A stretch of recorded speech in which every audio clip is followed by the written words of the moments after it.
Media organizations are at the heart of disseminating information to the public in times of crisis and emergency situation. The managers of these organizations have been historically held accountable by the FCC, the Federal Communications Commission, to operate in the public interest, convenience, and necessity. An area of public concern that has not received as much emphasis in media management curriculum is the role media organizations play in the case of health and environmental hazards created when accidents occur involving chemical substances. Legal scholar Daniel M. Steinway notes, over the past 4 decades, environmental law has evolved into a legal system of statutes, regulations, guidelines, requirements, policies, and case-specific judicial and administrative interpretations that address a wide-ranging set of environmental issues and concerns. An accidental release of hazardous chemicals at a Union Carbide plant in India in December 1984 motivated the United States Congress to take preventive measures. Thousands of lives were lost in India, and widespread injuries wreaked havoc to that region. Let's look at the basics of the plan that Congress devised. National, regional, and local authorities are all involved. Authorities at the state level are responsible for overseeing the program. The governor of each state is required to appoint a State Emergency Response Commission, SERC, and this SERC is responsible for the supervision and coordination of the program within each state. Emergency plans are reviewed by this entity, and requests for information from the general public flow through this commission. Another important local component of the plan are Local Emergency Planning Committees, LEPC. This is where the media is charged with a prominent role. These communities are to be comprised of elected state and local officials, police and fire department representatives, public health officials, employees of hospitals, transportation officials, and members of the media. The spirit of the law is to provide information to the public, and the media is the primary way this is achieved. Each LEPC, Local Emergency Planning Committee, is required to prepare an emergency plan once a year.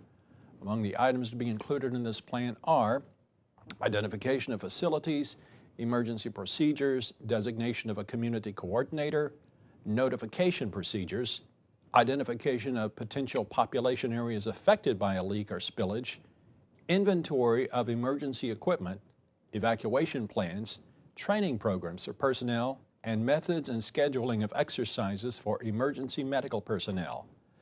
Reportable releases are specifically addressed in the law.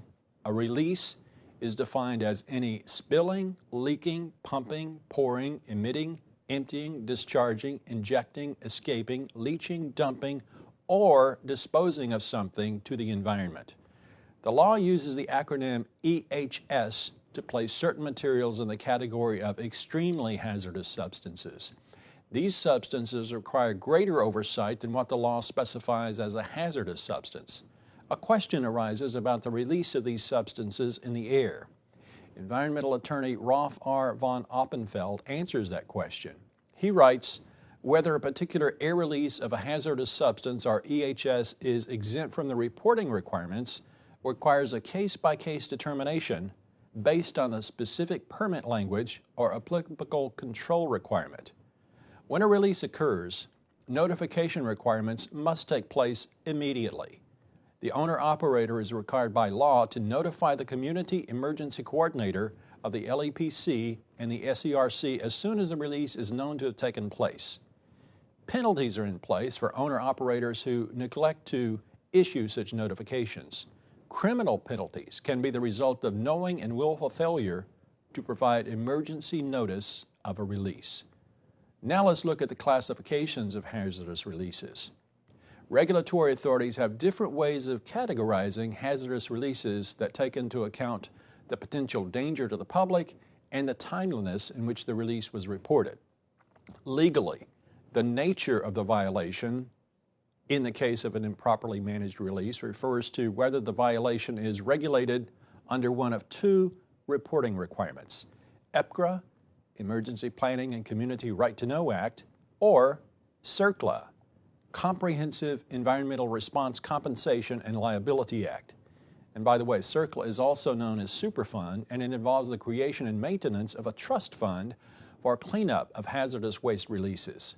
Circumstances is a legal term pertaining to the violation, as is the term extent.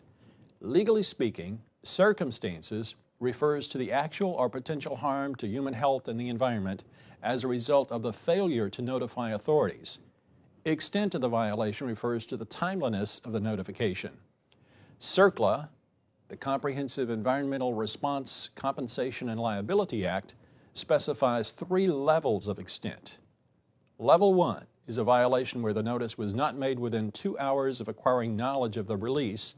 A Level 2 violation occurs when the report is made more than 1 hour but less than 2 hours after release has been identified. And Level 3 violations are those where the report was given less than an hour but more than 15 minutes after the release took place.